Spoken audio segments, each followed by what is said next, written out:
Hey everybody, Vash here. I'm here with a new video for you guys. It's going to be my top 10 tips of things that I wish I knew before I started playing Bomb Rush Cyberfunk. These tips are things that I've accumulated that I really hope are going to be helpful to you. I hope by the end of this video you've learned something and you can use it in your gameplay to help progress through the game.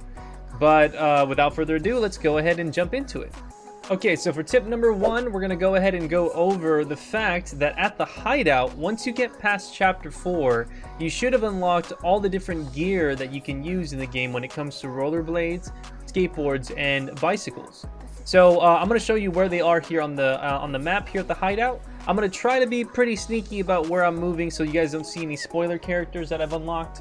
But yeah, your rollerblades are up here. You can choose what color you want, and these are all character specific. So you want to go ahead and choose whichever outfit and color you like per each. But this is where you go for the rollerblades. If you want the skateboards, right here in the center platform, and I believe the bicycles are down this way.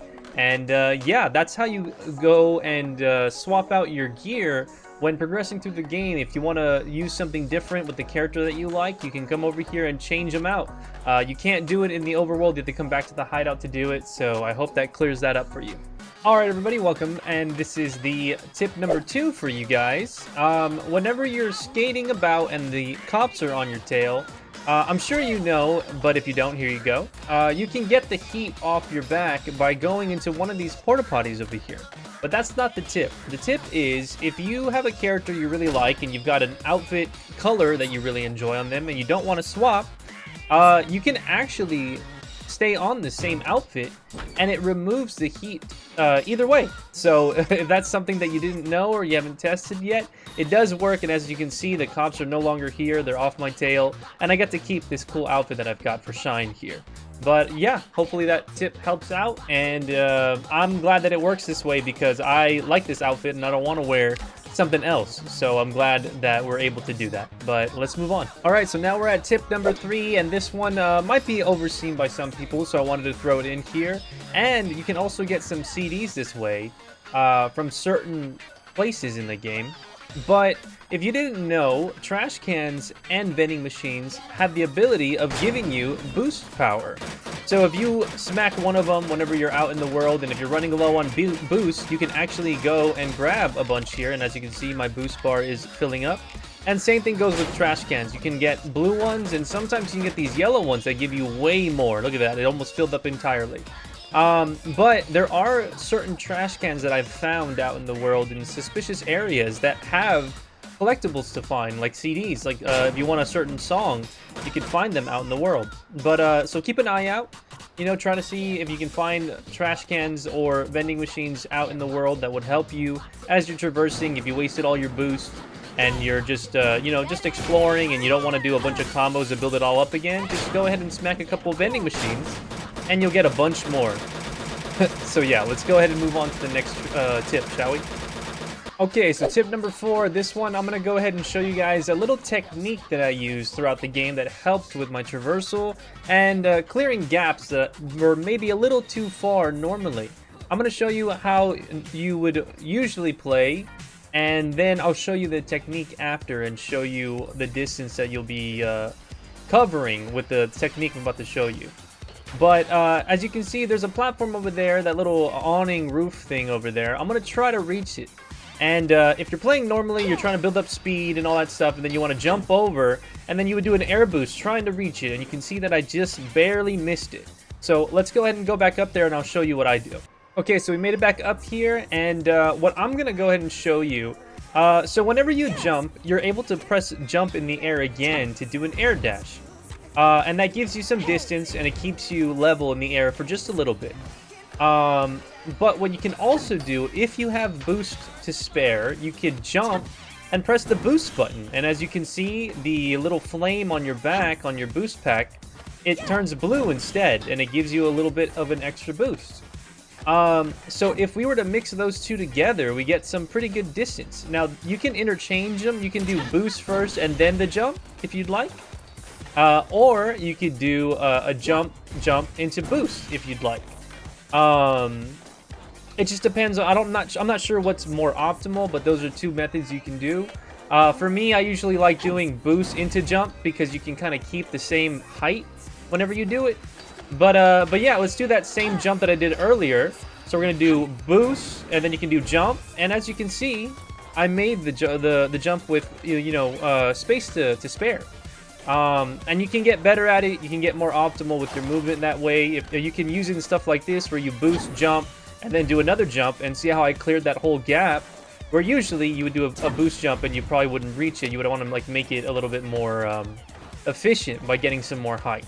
So yeah, I hope this tip helps, and let's move on to the next. Okay, we moved on to tip number 5, and this one's a pretty easy one, pretty straightforward, but I found it pretty helpful whenever progressing through the game and reaching a set of stairs. Whenever you're on your skates, your skateboard, or your bike, whenever you encounter a set of stairs that doesn't have a rail, you're forced to hop off them and then start walking, and this can mess with your flow. It can mess with your movement. You might get a little confused. You're like, wait a second, why can't I move normally anymore? So something that I found that helps with that is whenever you're going upstairs, just before you touch them, if you've got boost meter, you can go ahead and just boost up the stairs, and you stay on your skates. It doesn't get rid of them. It doesn't get rid of whatever gear that you're on. It's very, very helpful. And a little bit of an extra tip in this section, you can transfer off of that. So say you just landed from a trick over here, you're like, oh cool, I made it. You can boost and then hit the manual set slide, and you can just move on that way. You can keep your momentum from the boost up the stairs, and it just helps your movement and your momentum all the same. So try it out, see if you like it. If it's something that's useful for you whenever you're playing through the game, you can just use that to avoid those pesky stairs that get rid of your gear. But yeah, hope it helps. Let's move on. Alright everybody, tip number 6 is going to be one that's going to be very, very useful. I feel like I used it a lot in my playthrough, and I want to share it with you guys because it's pretty useful for those people who like to play video games that explore and check every corner, and you want to see if you can get away with things, try to get to areas you can't. I feel like this is very useful, alongside just parts in the story that might be helpful having this technique. So let's go over our jumps for a second, shall we? When you're not on skates, this is how high you can jump normally. Usually you can try to, do another boost if you'd like. You can try to do, that number just to kind of see what you can get away with when jumping. If you're on your gear, I'm using rollerblades at the moment, this is how high you jump with the gear. Now, you'll come across situations like this where you'll see stuff that you're like, man, I want to get up there. I want to see, I want to try to see if I can get on this roof. I want to see if I can find a way to get up there. You'll be looking around, and in your mind, you'd be like, oh, well, maybe I can use this. Maybe I can use the vending machines to get up there. And as you can see, the height's just not enough. You still can't reach it. Even if you boost a little bit, you're not really getting much height there. Well, this little technique is going to help with that. If you hop off your skates, it also works with skateboards and BMX. You're on foot in this scenario, and all you have to do is throw a kick and then jump. And as you can see, I got much more height from that. It's very, very useful when you're wanting to explore, when you're wanting to get to places that maybe you shouldn't. I don't know if it's intended, but it seems like obviously whenever you're not on your skates, you have a little bit more of a vertical after doing a kick. So it's something that you can use to your advantage when trying to get to places that are just barely out of your reach. So yeah, go ahead and explore the game, try to find areas you can use this in. I used it a lot in my playthrough, and there were some times where I got to places where I felt like I might get stuck. So be very careful when using this technique, because you don't want to end up somewhere where you won't be able to get out. But alright, moving on. Okay, we've made it to tip number 7, and this one's going to be a very, very important one, so be sure to pay attention. We have multiple situations throughout the game where you're going to require each piece of gear on characters. You're going to need rollerblades, you're going to need a BMX bike, and you're going to need a skateboard. I'm going to go ahead and show you an example of these 3 situations, so we'll be jumping around the world a little bit. But for when it comes to rollerblades, the inline skates, whenever you do your manual or your set slide, That's what is, whenever I say manual or whenever I say a slide, that's what I'm referring to. It's the same button you would press when you slide up when you don't have anything on, when you're on foot. Um, but whenever you find glass that's below you, and there might be a collectible, there might be something that you want to grab down there, or if it's just a new area, the way to break it is by sliding into it with inline skates only. That's the way to do it. If you see those around the world, you want to use inline skates only. I'm going to go ahead and show you the one that you have to do for a BMX bike now next. Alright, I've made it over to a bike garage. You'll find these around the world in different parts of the map. They're not in every map, but whenever you see them, this is what you gotta do. You gotta make sure you have a character who is on a bicycle, and like I mentioned before in one of my earlier tips, at the hideout, you can swap what character uses what piece of gear. So for Trice, I kept him on the bike since that's his default. I feel like it fits him really well, and he just looks cool with his bike. I just love his like blocky textures. He's very, very blocky, and it looks really cool on the bike. But yeah, whenever you come across these bicycle garage icons on these gates, you'll see that there is a little panel here. And so if I wasn't on the bike and I walked up, it would light up and then it would give me a red light saying no, it didn't work. What you want to do, and you want to make sure you stay on there, don't move, because it takes a little bit.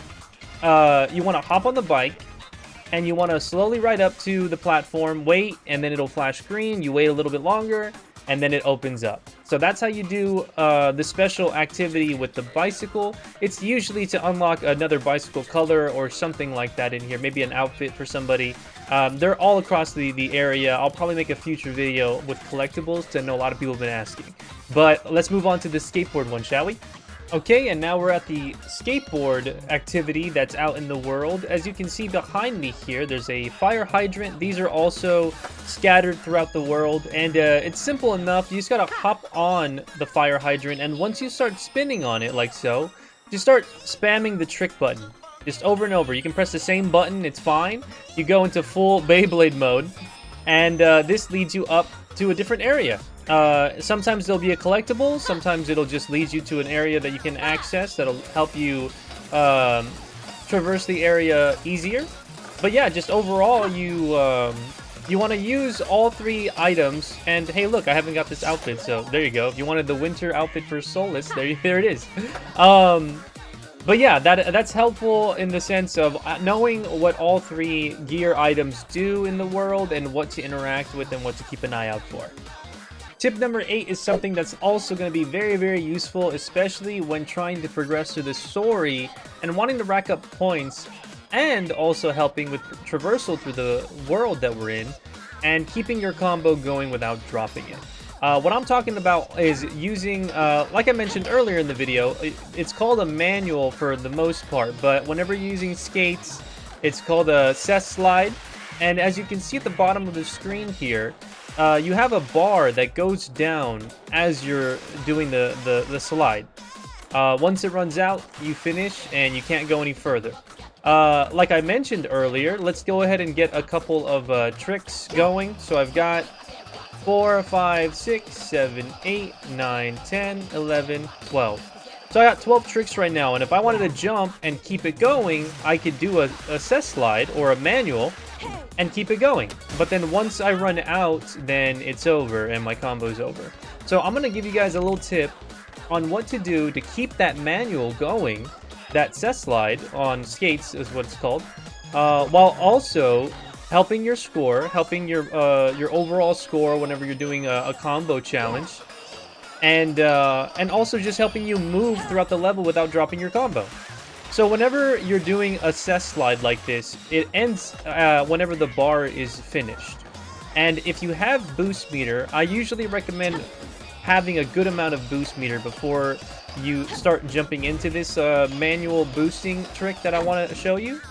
But if we look at the bar again at the bottom, you do a manual, and if you hold boost and then do a trick, it resets your bar.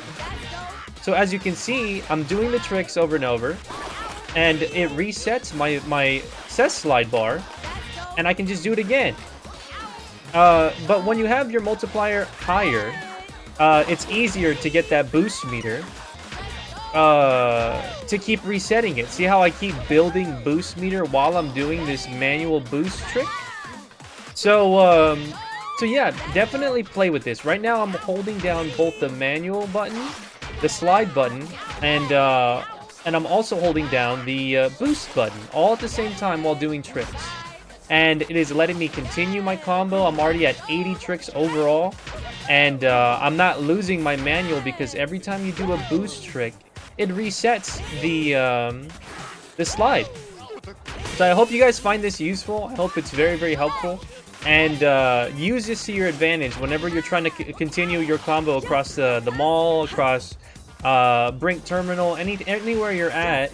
You want to go ahead and keep doing it, and then when you land, you can use up your meter and then just do a boost slide, a boost manual combo, and then it'll reset. But yeah, it's a really, really useful trick, and it helped me a lot in my playthrough, especially with the combo challenges and the post-game challenges that are in the game. I'll throw this in there as a tip as well, but make sure to read your texts. I know that they come up at random times throughout the game, but you do get a lot of information on how to do boost tricks from Trice. He lets you know things like that are very, very useful. Different characters will pop up and give you different texts talking about how to play the game better, I guess. It is a little weird though, because you have combo challenges early in the game that require you to get a lot of really, really big combos and a high score, but you might not really know about the manual boost trick combos and being able to do tricks while doing a manual. So the game does tell you, but it does tell you at odd times. So I'm hoping this video will help you guys. And if you manage to get past the earlier combo trials and you see those texts, then yeah, just in general, read your texts. Make sure you stay up on what the characters are telling you, because it is some useful information. All right, let's go to the next tip. All right, here we are at tip number 9, and this one's a pretty straightforward tip, but it's something that I really feel like it would help people, especially completionists like me. You'll see the map on your phone, and you see all these graffiti marks that you want to reach and you want to get done, and you're like, I don't want to leave this place until I get it done. Just know that there are multiple spots in the game that are locked behind rep, and they're also locked behind story progression. So don't lose your mind. The tip number 9 is don't lose your mind when going to new areas trying to get all the graffiti sprays. There are areas that are locked off by rep that you won't be able to get till later. This one example here in Millennium Mall, this old head here, or old school guy, he is blocking this with speakers, and once you have enough rep, you can finally get up here and then see all those tags that I haven't even done yet. I opened up this area with rep, and I've already beat the game. I opened it up a bit earlier, but I wasn't able to get to it because I was streaming and I wanted to beat the game. But yeah, this goes for a lot of different areas in the game. Don't lose your mind. Just enjoy the game. Progress at your own leisure. Nothing's really missable. At least I don't think there's anything missable. I haven't found anything that's missable. So you'll get to it soon enough. Don't worry about it so much. And yeah, we've got one more tip for you. So let's finish it off. Let's finish off the video. Yeah. All right, so we've made it to the final tip of the video, and this one I feel is very, very useful, especially again for those who are trying to complete everything, who want to get the map card, the map chip, the map cartridge, whatever you want to call it, the collectible that lets you see the map and it shows you where all the graffiti is and everything like that. Just want to let you guys know, those map chips are only available after you've cleared the area.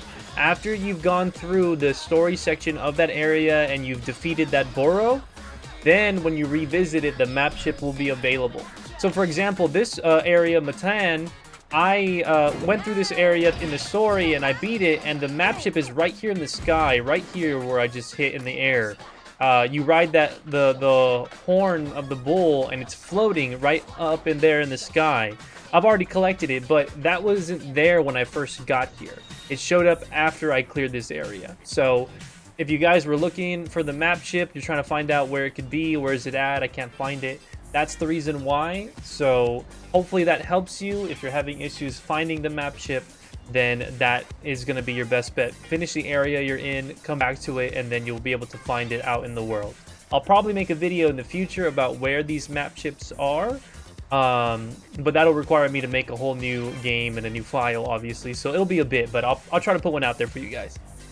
But there you have it. Those are my top 10 tips of things I wish I knew when I first started playing Bomb Rush Cyberfunk. I really, really do love this game. I hope these tips helped you guys in some way, and I hope it helps progress you through certain sections that you might have been having trouble in. I really, really appreciate everybody who's been chiming in and giving me ideas for videos, giving me comments and feedback and all of that. This video too, if you have any feedback, feel free to let me know. I'm always trying to get better. I've been very, very motivated. Jet Set Radio Future is one of my favorite games of all time, if not the favorite game of all time. So this game has been so special to me, and I've been having so much fun just going through it, picking it apart, and finding all these little things so I can share my knowledge and share my passion of this game with you guys. But yeah, that's it for this video. I'll see you in the next. I know a lot of people have been asking for character videos, how to unlock characters, and then also CDs. You guys want to find a bunch of the music in the game, so that requires making a whole new file because I don't want to be lazy about it. I really want to go show you where the character is, how to follow them, all of that stuff. So it'll be a bit, but I'll get those videos out there for you. And yeah, thank you for watching. I really, really appreciate it. Make sure to comment, like, follow, subscribe, anything, whatever you want to do. I also stream on Twitch at twitch.tv/Vash, and I've got a Discord, so feel free to join any of those if you'd like. I really appreciate it, and I'll see you next time. Bye-bye.